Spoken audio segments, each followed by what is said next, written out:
বন্ধুরা, মনের মানুষ চ্যানেলের পক্ষ থেকে আমি মাফি। আমাদের চ্যানেলে নতুন নতুন গল্প শুনতে হলে আমাদের চ্যানেলটি সাবস্ক্রাইব করে সাথেই থাকুন। আর লাইক, কমেন্ট ও শেয়ার করতে মোটেও ভুলবেন না কিন্তু।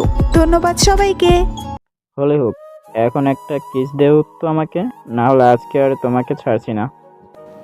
অদ্ভুত তো, এসব আবদার এখনকার জন্য রাখলে কেন? প্লিজ রাফি, ছাড়ো। আমি চাই এখন। মা ডাকবেন কখন জানি। ডাকুক, আমি বলে দেবো। আমার বউকে আমার কাছ থেকে নেওয়া যাবে না। বাচ্চামো ছাড়ো রাফি, আমাকে নিচে যেতে হবে। তাহলে আমার একটা কিস দাও, তারপর যেও। এর আগে যাওয়া যাবে না তোমার। অবন্তী রাফির ঠোঁটে মুজে গেল। দুজনের আচ্ছন্নতা ভাঙল রাফির মায়ের চিৎকারে। মাটিতে কি যেন পড়ে ভেঙে যাওয়ার মতো ঝনঝনে শব্দ হলো। রাফি দরজা খুলে দ্রুত নিচে নেমে আসে। অবন্তীও রাফির পিছনে পিছনে নিচে নেমে আসে।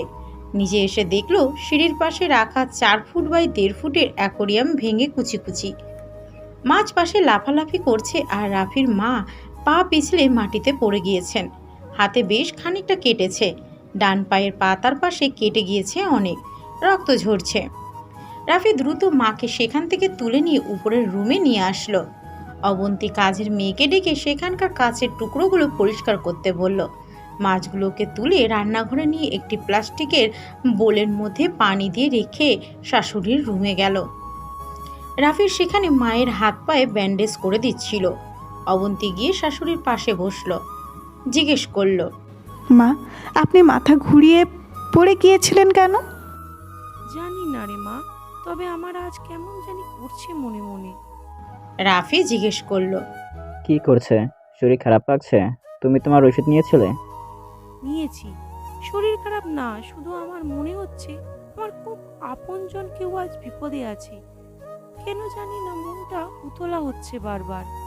রাফি বলল, এসব তোমার মনের ভুল। আর দেশে আছি মাত্র 3 দিন। এসব টেনশন করো না তো। আমরা চলে যাচ্ছি আমেরিকায়। সেখানকার ওয়েদারে তুমি অভ্যস্ত। সেখানে গেলে সব ঠিক হয়ে যাবে। আর আমি ডাক্তারকে কল করেছি। ডাক্তার এসে তোমার প্রেশার আর ডায়াবেটিস চেক করে দিয়ে যাবে। কেমন? ডাক্তার ডাকলি কেন রাফি? আমার কোনো অসুখ নেই, আমার শরীরটা একটু দুর্বল লাগছিল, তাই মাথা ঘুরিয়ে পড়ে যায়। আর তখন হাতের কনুয়ে লেগে অ্যাকোরিয়ামটাও হেলে যায়। দেখলি তো, সুন্দর একটা জিনিস নষ্ট করে দিলাম। উফ, অ্যাকোয়ারিয়াম একটা না থাকলে 1000 টাকা না যাবে। আর তুমি দুর্বল, এখন রেস্ট নাও। রাফিকে মা বললেন, রাফি, আমার কাছে এসে বস কিছুক্ষণ। মায়ের মন তো তাই কেমন কি করছে জানি না রে। তোমার ছোট্ট ছেলেটা এখন কোথায় আছে, কিভাবে আছে, তার জন্য আজ এত বছর পর মনটা কেমন জানি কেঁপে কেঁপে উঠছে। অবন্তী আবার অবাক হলো। শাশুড়িকে জিজ্ঞেস করলো, ছোট ছেলে? আপনার মানেটা কি? আমি তো কিছুই বুঝতে পারছি না। অবন্তীর সামনে অবন্তীর শাশুড়ি যে ঘটনা বললেন সেটা শোনার জন্য অবন্তী মোটেও প্রস্তুত ছিল না। অবন্তীর শাশুড়ি বললেন, আমার রাফির জন্মের 1 বছর পর আমার আর একটা ছেলে হয়, নাম রাখি ইমতিয়াজ। সেই ছেলেটা আজ আমাদের কাছে নেই। অবন্তীর শাশুড়িকে জিজ্ঞেস করলো, নেই মানে? ওনার কি হয়েছে? জানি না আমার ছেলে কোথায় আছে, কি হয়েছে, কিচ্ছু জানি না। অবন্তীর শাশুড়ি কান্নায় ভেঙে পড়লেন। অবন্তীকে রাফি ইশারায় চুপ থাকতে বলল। অবন্তী চুপ করে গেল। শাশুড়ির গায়ে কাঁথা দিয়ে হালকা করে এসি অন করলো। অবন্তীকে শাশুড়ি বললেন, এসি লাগবে না রে মা, আমার ছেলেটা কোথায় আছে, কি করছে, কিচ্ছু জানি না আমি। আজকে আমার মনটা কেমন জানি করছে। এই জন্য দেশে আসি না রে মা, আমরা এই জন্য দেশে আসি না। দেশে আসলেই আমার ইমতিয়াজের কথা মনে পড়ে যায়। রাফি বলল, উফ, এখন বন্ধ করবে? এই দেখো, ডাক্তার আঙ্কেল চলে এসেছেন। আসসালামু আলাইকুম আঙ্কেল। আপনার আসতে কোনো কষ্ট হয়নি তো? আরে না না বাবা, কোনো কষ্ট হয়নি, এই তো চলে আসলাম। দেখি ভাবির কি হয়েছে। ডাক্তার অবন্তীর শাশুড়ির প্রেশার আর ডায়াবেটিস চেক করলেন। যাওয়ার সময় ডাক্তার কয়েকটা মেডিসিন দিয়ে রাফিকে বাইরে নিয়ে বললেন, তোমার মায়ের প্রেশার মারাত্মক লো। প্রেশার লো হয়ে যদি উনি রাস্তায় বা সিঁড়ি দিয়ে নামার সময় পড়ে যেতেন তাহলে একটা অঘটন ঘটে যেত। আর ভাগ্য ভালো যে আজকে বড় কিছু হয়নি। তাছাড়া বুঝতেই তো পারছো, ডায়াবেটিক্স এর রোগী কাটা ছড়ে শুকাতেও সময় লাগবে। তোমার মায়ের হাত পায়ে অনেক জায়গায় দেখলাম কেটে গিয়েছে। রাফি বলল। হ্যাঁ ডাক্তার আঙ্কেল। তবে কোনো টেনশন নিও না বাবা, আমি মেডিসিন দিয়েছি। আর তোমরা তো এই সপ্তাহে আমেরিকা চলে যাচ্ছ, সেখানে চলে গেলে সেখানকার এনভায়রনমেন্টে সব ঠিকঠাক হয়ে যাবে। দেখো, জি আচ্ছা আসেন, আপনাকে বাসা পর্যন্ত দিয়ে আসি গাড়িতে। না না, আমি গাড়ি নিয়ে এসেছি, ড্রাইভার সাথে আছে। তুমি খেয়ে নাও, অনেক রাত হয়েছে। আর মায়ের খেয়াল নিও, কেমন? আঙ্কেল আপনিও খেয়ে নিতেন যদি। না না, অন্য সময় হবে। ডাক্তার চলে গেলে রাফি তার রুমে যায়। অবন্তীকে ডাক দেয়। অবন্তীকে পাশে বসিয়ে রাফি বলে। তোমাকে সব ঘটনা খুলে বলা হয়নি অবন্তী? কোন ঘটনা রাফি? ওই যে মাঝে ঘটনাটা বলছিল, আসলে এইটা বললে আমি মানসিক ট্রমায় চলে যাই, তাই আমিও কাউকে এই ঘটনাটা বলিনি। আমাকে বলা যাবে ঘটনাটা?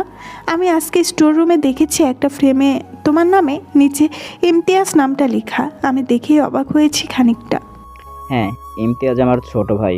ছোট থাকতেই তার কিডন্যাপ হয়ে যায়, তারপর আর তাকে আমরা উদ্ধার করতে পারিনি। আজ তার হারিয়ে যাওয়ার প্রায় 20 বছর হতে চলল। ও যখন হারিয়ে যায় তখন ওর বয়স মাত্র 4 ছিল। কিডন্যাপ? কিভাবে? আমাদের বাসায় একটা মেয়ে কাজ করত, ধারণা করা হচ্ছে সেই মেয়েটার কাজ এটা। আমি তো তখন 5 বছরের ছিলাম, আমার তেমন কিছুই মনে নেই। তবে কাহিনী এইটাই, মা এখনো মাঝে মধ্যে তার সেই হারিয়ে যাওয়া ছেলেটাকে খুঁজে বেড়ায়। আজকেও সেটাই হয়েছে, এর জন্যই মা অসুস্থ হয়ে পড়েছেন। অবন্তী মৃদু কণ্ঠে উত্তর দিল। ও আচ্ছা। রাতে খাবার খাওয়ার পরে অবন্তী বেশ কিছুক্ষণ ভাবলো ঘটনাটা নিয়ে। অবন্তীর কাছে সবকিছু কেমন যেন গোলমেলে লাগছে। শাশুড়ির মুখে শোনা শাশুড়ির হারিয়ে যাওয়া ছেলে ইমতিয়াজকে অবন্তীর কাছের কেউ একজন মনে হচ্ছে। তখন রাফির মোবাইলে একটা কল এলো। অবন্তী জিজ্ঞেস করলো। কে কল দিয়েছে এত রাতে? বেলাল। বেলাল কে? ওই যে কাল রাতে কথা বললাম না, আমার ফ্রেন্ড, ওই যে থানায়। ও আচ্ছা। রাফি কল উঠালো। ওপাশ থেকে কি বলল শোনা গেল না, শুধু এটুকু শোনা গেল। আমি অনেক খুশি, আসলে কাজটা জবরদস্ত হয়েছে দোস্ত। রাফি কল কাটতে অবন্তী জিজ্ঞেস করলো। কি হয়েছে? ভালো খবর অবন্তী। ভালো খবর বুঝলাম, খবরটা কি সেটা আমাকে বলবে তো? না বললে আমি বুঝবো কিভাবে? বলছি দাঁড়াও। আসিফ সেফ আছে, আর তাকে কালকে কোর্টে চালান করা হবে, এইটাই খবর। ও আচ্ছা। শুধু এইটুকুই অবন্তী? আমি তো আশা করেছিলাম তুমি ইউরেখা বলে লাফাবে এখন এই খবরটা শুনে। হ্যাঁ আমি লাফাই, আর তারপর বাসায় সবাই এসে যখন তোমাকে জিজ্ঞাসা করবে বৌমার কি হয়েছে, তখন বলবা আমি পাগল হয়ে গিয়েছি, তারপর আমাকে পাগলা গালোতে রেখে আসবা, তাই তো? অবন্তী এত সুন্দর গল্প বলো কিভাবে? জানি না, এটা গল্প মনে হলো তোমার কাছে? রাফি অবন্তীর সেই কথার কোনো জবাব দিল না। রাফি লাইট অফ করে অবন্তীকে জড়িয়ে ধরলো। রুমের ভেতর দুইজন মানবী ঘুমের জগতে হারিয়ে গেল। পরের দিন সকালে তাদের ঘুম ভাঙলো বাইরে চিৎকার চেঁচামেচি শুনে। রাফি অবন্তীকে বলল।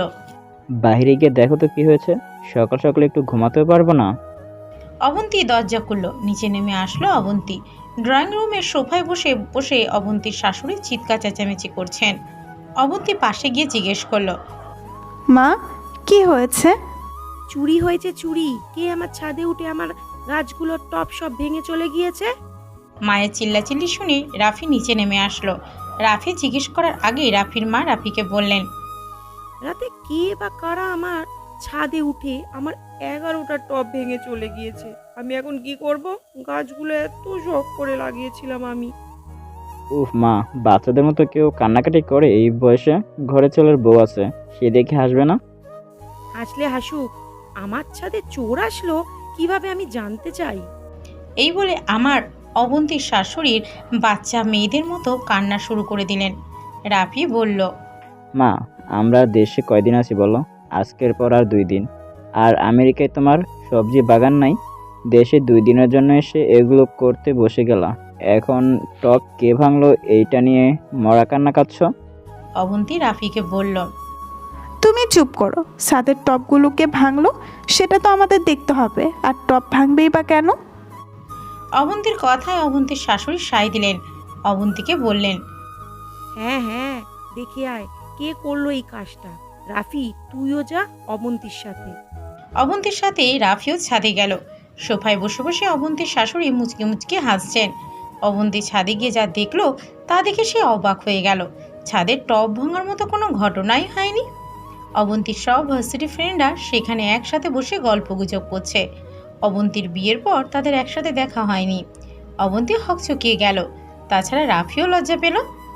তার পরনে রাতের ঘুমানোর পোশাক, মুখও ধুয়ে আসেনি। অবন্তী তার বান্ধবীদের জিজ্ঞেস করলো, তোরা এইভাবে এই সময় না জানিয়ে? হ্যাঁ, কালকেই রেশমি আপুর সাথে কথা হয়েছে। তোর বিয়ের পর একসাথে গেট টুগেদার করা হয়নি, তাই ভাবলাম তোকে আর তোর নতুন হাজবেন্ডকে নিয়ে বাইরে কোথাও ঘুরতে যাব। কিন্তু কি আর করার, আপু জানালো তুই এখন বিজি, যেতে পারবি না। তাই সকাল সকাল চলে আসলাম। তারপর আন্টি বললেন তোকে সারপ্রাইজ দেওয়া যায়, তাই সবাই ছাদে চলে এলাম। অবন্তীর শাশুড়ি নাস্তা নিয়ে ছাদে এলেন। রাফিকে বললেন, তুই ফ্রেশ হয়ে আয়, নাস্তা তোর এখানেই পাঠিয়ে দিব। আর শুনো মেয়েরা, আজকে দুপুরে সবাইকে খেয়ে যেতে হবে কিন্তু।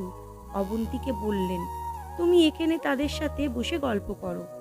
আমরা তো দেশে আর মাত্র 2 দিন আছি। এখন বাইরে গেট টুগেদার করাটা তোমার জন্য কষ্টের হবে। আর রাফিকে বাইরে দেওয়ার ভরসা পাচ্ছি না, তাই মেয়েদের বাসায় ডেকে নিয়ে এলাম, যাতে এখানেই দেখা করে নিতে পারো।